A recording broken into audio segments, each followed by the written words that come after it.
Next question over here.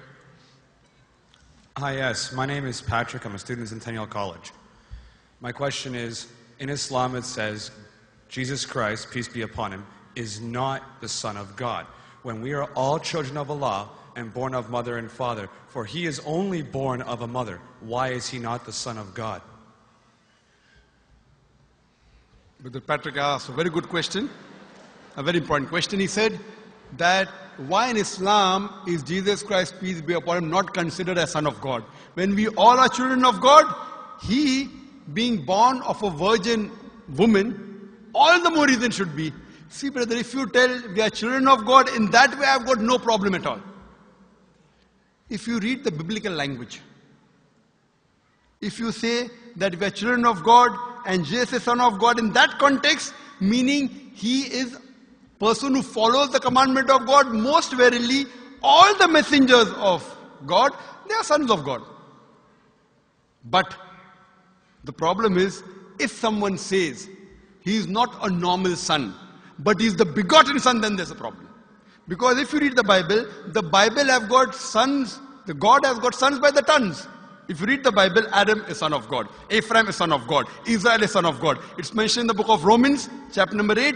All those who are led by the Spirit of God, they are sons of God. That means if you follow the commandment of God, you're a son of God. I've got no problem with that phrase at all. But today, that phrase has been misunderstood. You know, for example, if a young son asks me a question, I said, Beta, son, it's a very good question. He won't mind because I'm elderly, you know. But if I say that begotten son, that means I'm insinuating him.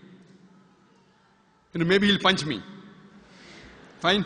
So what do you realize? That using the phrase son of God, in the context that we are children of God, we have no problem. So in that context, all the human beings who follow the commandments of God can be called children of God. No problem. But what the Christian says, that no, Jesus Christ, peace be upon him, is not a normal son. And he quotes Gospel of John, chapter number 3, verse number 16. For God so loved the world that he gave his only begotten son. Whosoever believeth in him shall not die but have everlasting life. Correct, brother? So do you believe Jesus is the begotten son of God? I do. You believe, fine. Now this verse which I quoted, Gospel of John, chapter number 3, verse number 16, it's from King James Version. For God so loved the world that he gave his only begotten son. Whosoever believeth in him shall not die but have everlasting life. Now when you read the Revised Standard Version of the Bible, revised by Thaidu scholars, Christian scholars of the highest eminence, backed by 50 different cooperating Christian denominations, they say that this word begotten is an interpolation, it's a fabrication, it's a concoction, it's an adulteration. Who's saying? Not Muslims, not Hindus. Thaidu Christian scholars of the highest eminence in the Revised Standard Version of the Bible, they say begotten is an interpolation. It's a fabrication, it's a concoction, and they're thrown out of the Bible. So if you say Jesus is Son of God, like Adam, like Ephraim, like Israel, I have no problem. The moment you say begotten, I want to ask you the question, what is the meaning of begotten? Brother, what is the meaning of begotten? You know, begetting is an animal act. It's the function of lower animals of sex. And when you say that he was born to Mother Mary, virgin, what are you insinuating? And if you say, because Jesus Christ, peace be upon him, is God or Son of God, because he was born to Mother Mary, Qur'an gives the reply in Surah Imran, chapter number 3, verse number 59. Inna masala Isa indallahi ka masala Adam. Khalaqa min turab. That when they say the similitude of Jesus in front of Allah is the same as Adam. They were born from dust and said, be and it was. If you say that Jesus Christ is God because he had no father and only mother, then Adam, peace be upon him, is a greater God. He had no mother and no father according to the Bible. MashaAllah, you're clapping. I like it. So if you say Jesus is God because he had no father, only mother, Adam is a greater God, peace be upon him. He had no mother, he had no father. I never referred to him as a God, but Son of God. That's right. Fine. So Adam is a bigger son of God. Right or wrong? By your definition, Adam would be a god, for he has no mother nor no father. Not my definition, not my definition. By the definition of the Christian missionary. By my definition, he is a messenger of God. Because God cannot beget. I told you in my talk.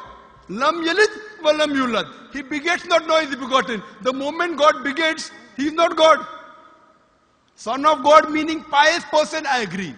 That's the reason Allah subhanahu wa ta'ala in the Qur'an, in 99 attributes, he has missed out Ab, father. Why? It's a good attribute, but Allah did not mention Ab meaning father because people started having wrong meaning of the word father.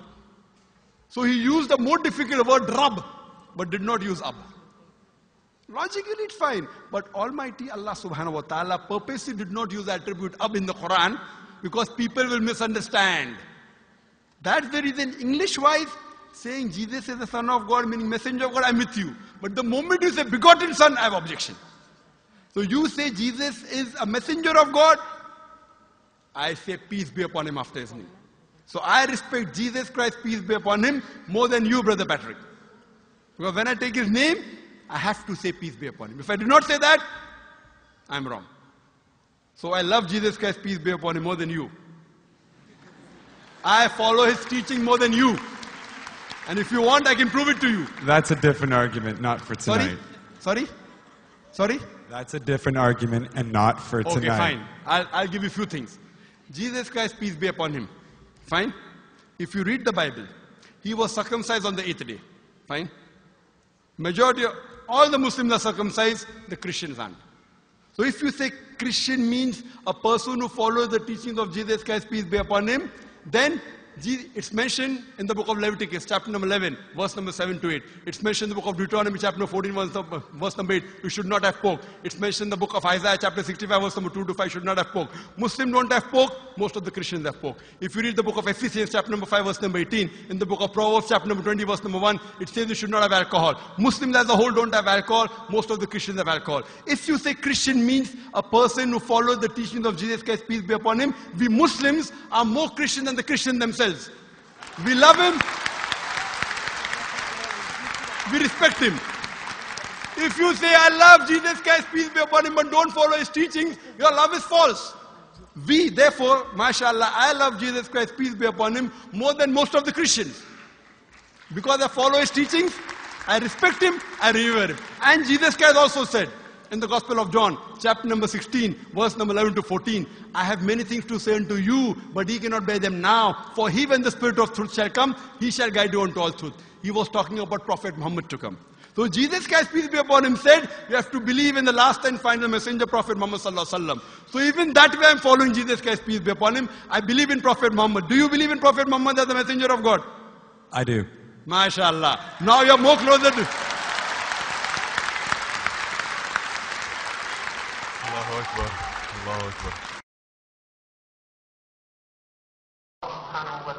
Now he wants to say the Shahada, and then we will move on and say Ashhadu an la ilaha illallah wa ashhad an Muhammad Rasulullah. Rasul Allah. I'm more excited than him. Allahu Akbar. Allahu Akbar. Allahu Akbar. Allahu Akbar. Allahu Akbar. Welcome your brothers